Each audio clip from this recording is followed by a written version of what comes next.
One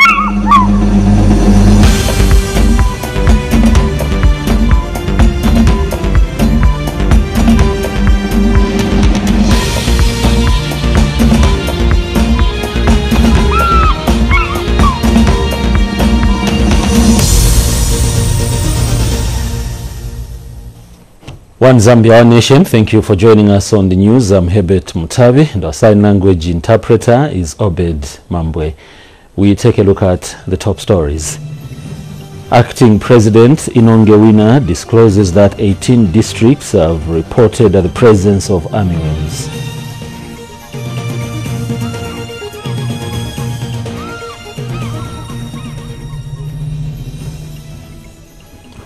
The Millennium Challenge account Zambia completes the rehabilitation works of the more than $50 million Iolanda water project in Kafue.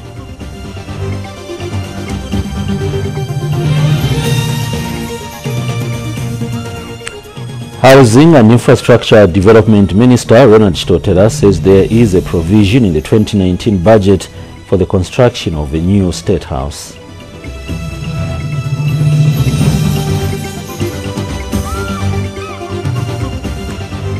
And Minister of Youth and Sports Moses Mawere challenges all sports disciplines to put in their best during the 2019 sporting calendar.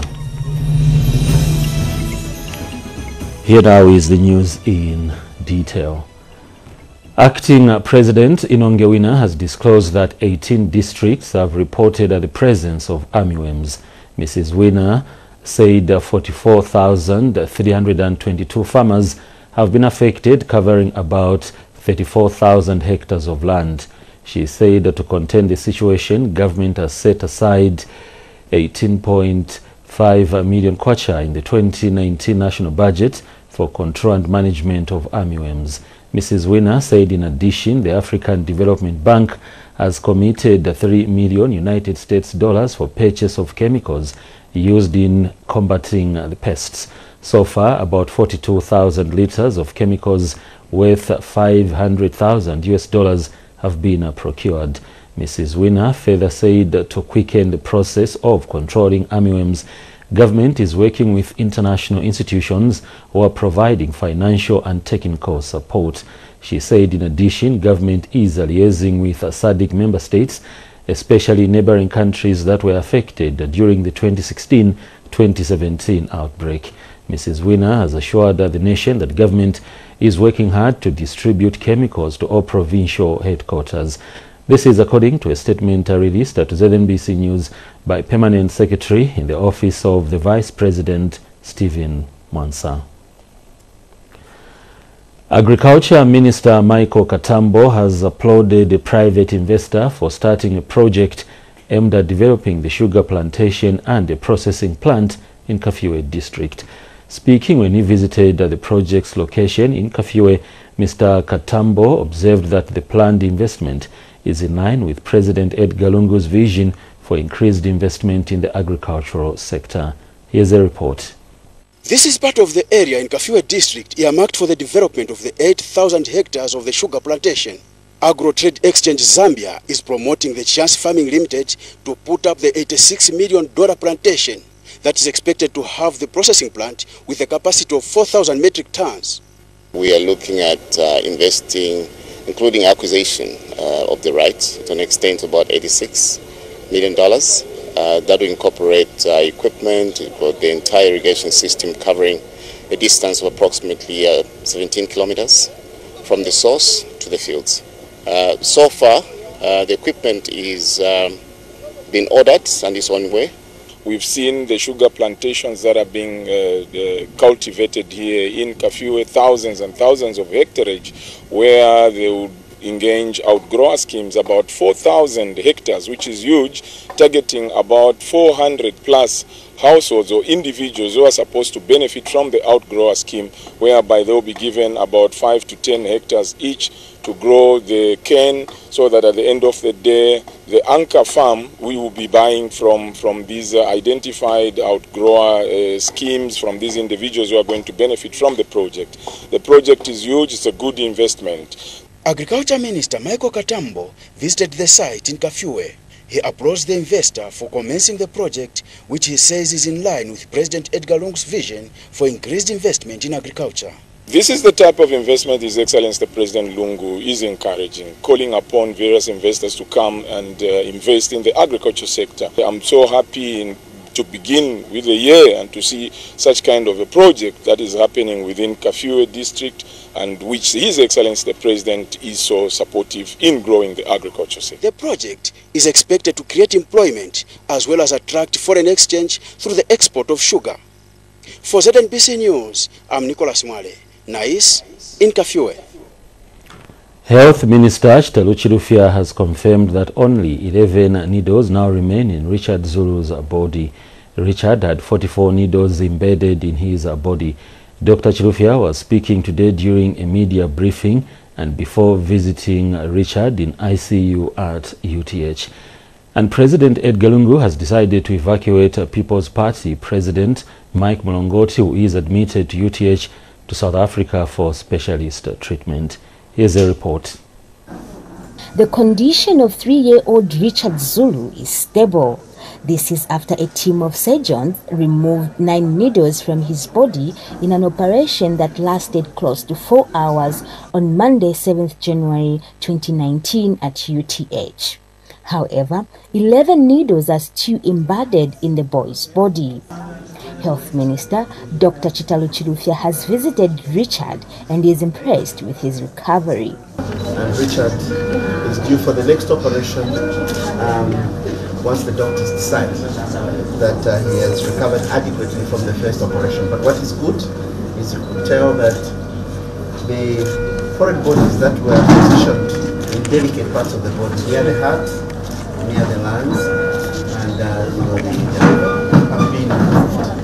And investigations into the state of conjoined twins from Kawe have revealed that the girls are sharing a liver. They are born with abnormalities at birth, what we call congenital anomalies, in various organs, sharing the liver, dysplastic kidneys, dilated ventricles in one.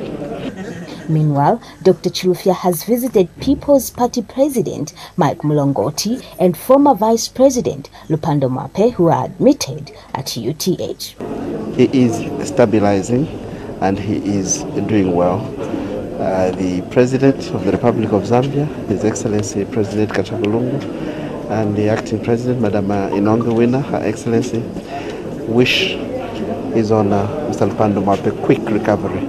The government has since decided to evacuate Mr. Mulongoti to South Africa for specialist treatment. Cindy Mulamba, ZNBC News in Lusaka. Meanwhile, Dr. Chilufya has assured the Lusaka residents who were affected by water contamination in some parts of the city that the water is now safe for consumption. Dr. Chilufya said that the water has been tested and results assure that the contamination is now over. The minister was speaking during a joint media briefing with local government minister Vincent Mwale, Nwasco and Lusaka Water and Sewerage Company Management. He, however, said that with a multi-sectoral team, they will continue to conduct routine tests on the water. The Millennium Challenge account, MCA Zambia, has completed the rehabilitation works of the more than $50 million Iolanda Water Project in Kafue.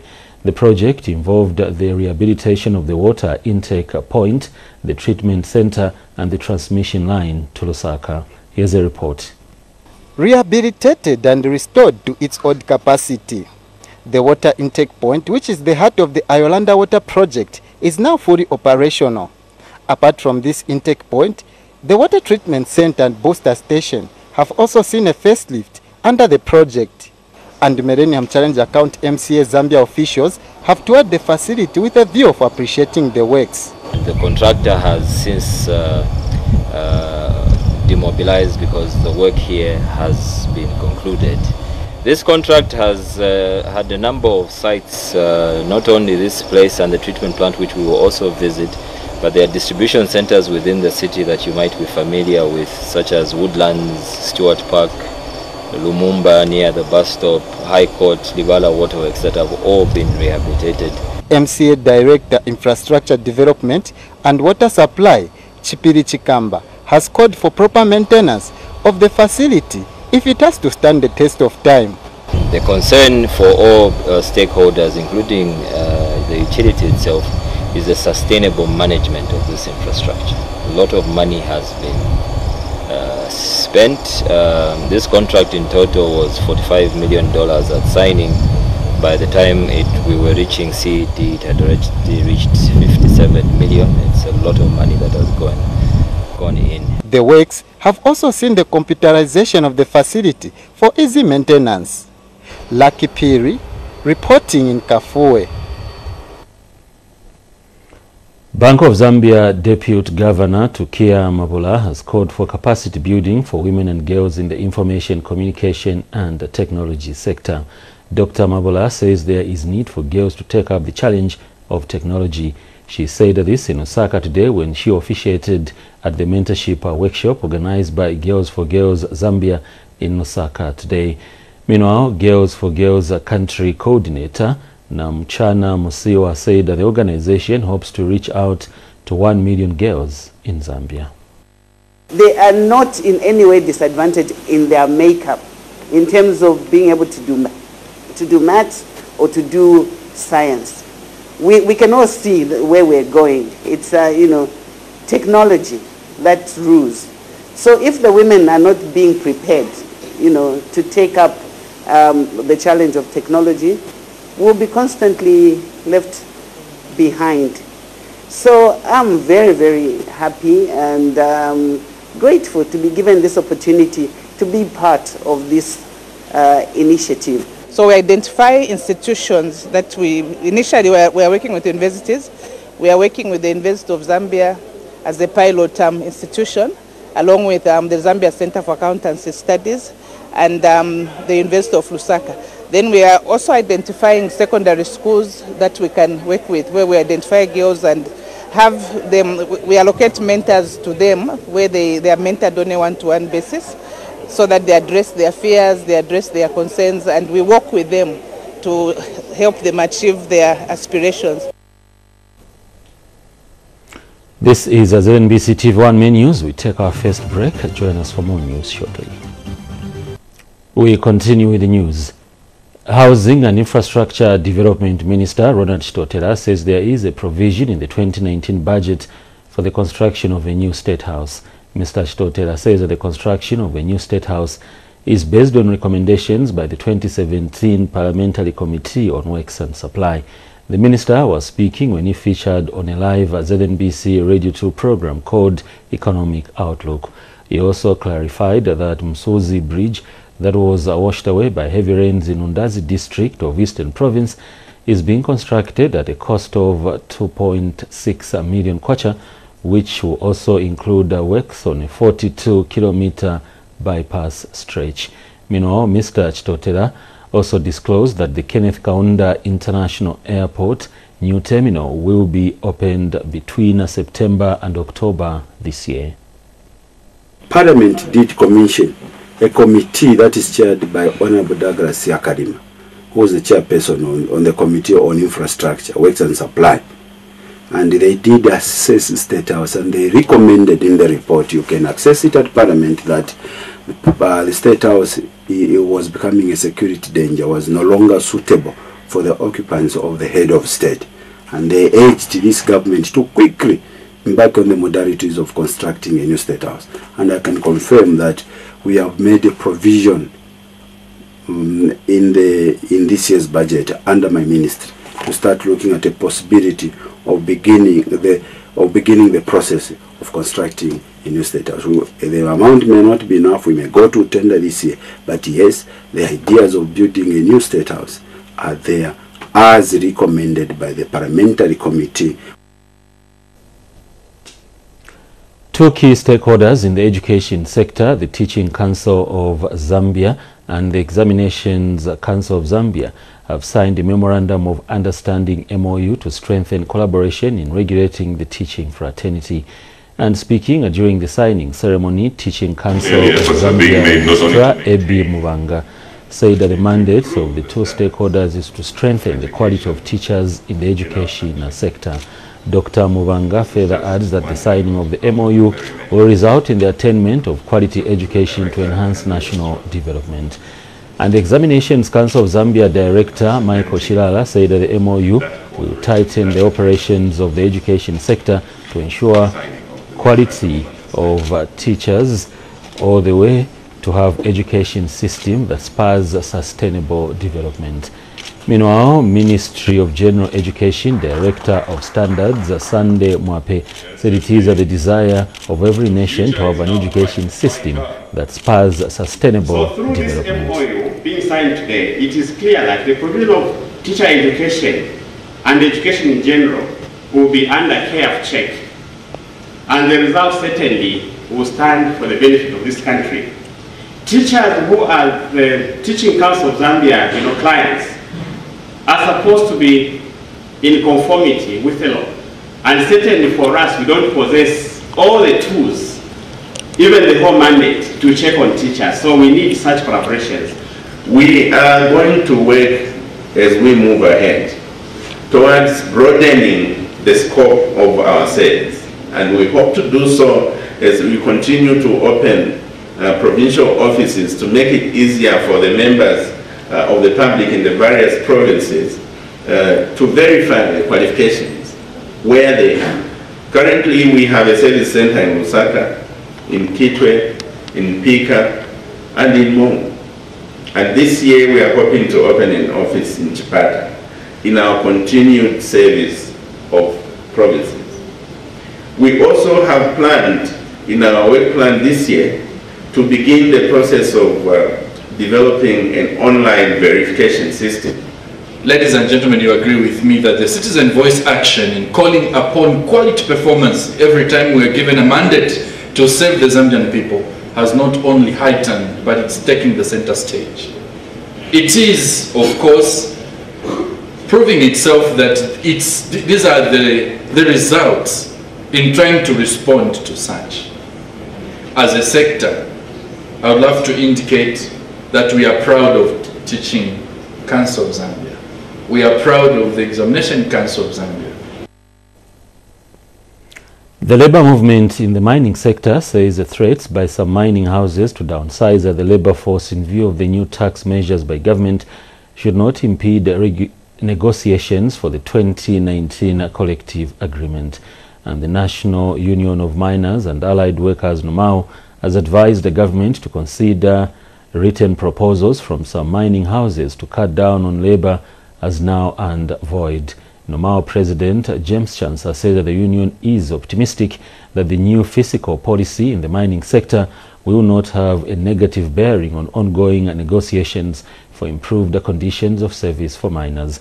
Mr. Chansa was speaking in an interview with ZNBC News in Kitwe today. We know that some mines have notified government. We want to urge the Ministry of Labor, especially our dear Minister, to consider the notice that the mines have given to reduce labor null and void. Because ours as a union is to ensure that we protect our members' jobs. We are very hopeful that the Minister is going to do that. From the union perspective, we say all the time, the mines, they will say they haven't been meeting targets. They always say issues of taxes. They always say increase in fuel and the cost of running business high. But from the union perspective, we are very much aware of the reasons that mining companies advance. But we always remain resolute to get what is due for the workers. We take a final break. Stay tuned. Minister of Youth and Sport Moses Mawere has challenged all sports disciplines to put in their best during the 2019 sports calendar. We have more in this report. The Football Association of Zambia is hoping to qualify the under-23 national football team to the 2020 Tokyo Olympics.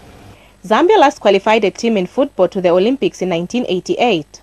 And FAS President Andrew Kamanga says adequate preparation is key to qualifying the lads to both 2020 Olympics and 2019 Africa Cup. The under-23 will start playing in March. If they beat Malawi, we have to play the winner between Burundi and Congo DR. If they win that game, then they will be in the Africa Cup being hosted by Egypt. And obviously the top three will go and play in the Olympics in Tokyo in 2020. Meanwhile, Zambia Rugby Union Head of Secretariat Nobo Chisanga says the Rugby Union will fully utilize all its 2019 events to qualify to the 2020 Olympics. The notable one on the sevens is of course our Zambia International Sevens. The Africa Cup, which is also going to double as the Olympic qualifiers for 2020. Minister of Youth and Sports Moses Mawere has challenged all sports disciplines in the country to put in their best in 2019. I want to urge those sports federations not to lose focus, but to remain resilient, to remain focused, to ensure that they prepare adequately. For the National Olympic Council of Zambia Secretary General Boniface Kambi, it is the council's hope that the country begins to send more athletes to the Olympics in 2020 and beyond. In the 2016 Olympic Games, we had 8 athletes that qualified. We hope that we can get that number as a minimum, but if we can get more, we'll be very happy for this country. Etambuyu Katota, ZNBC Sports, Lusaka. That ends the news. Thank you for watching. Good night.